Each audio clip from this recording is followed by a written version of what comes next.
We are feeding students plant-based meals every Wednesday at the University of Southern California. My name is Gwenna Hunter. I am the founder of Vegans of Los Angeles and also Vegans for Black Lives Matter. I had never before in my entire life had been attached to any type of movement or community or did anything outside of myself.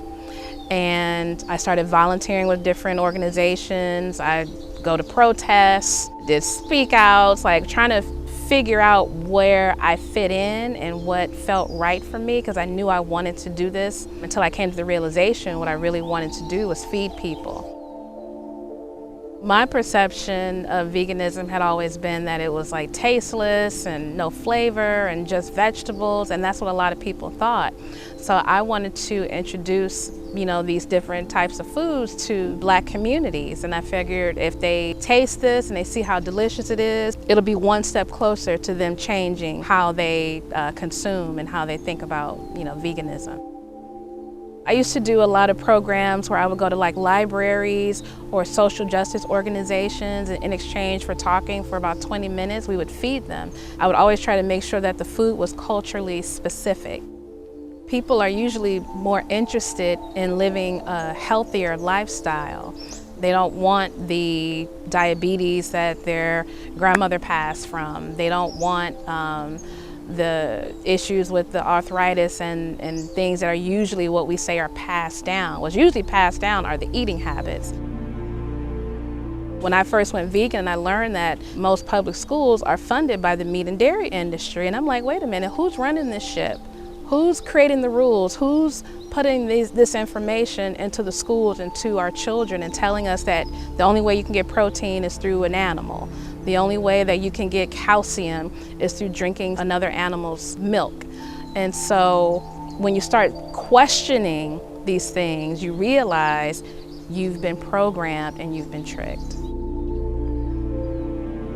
By changing your diet and going vegan, we can put a halt to all the environmental injustices that are happening on the planet, how it affects humans first and foremost, and then how it also affects the ocean, how it affects the air, how it affects the weather.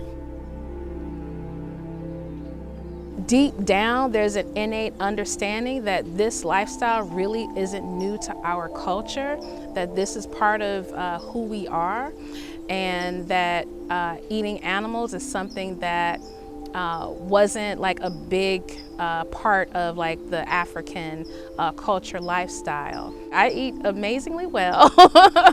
I don't miss a beat. Everything that I enjoyed as a non-vegan, I completely and thoroughly enjoy as a vegan, and you open up a whole new reality of different types of foods.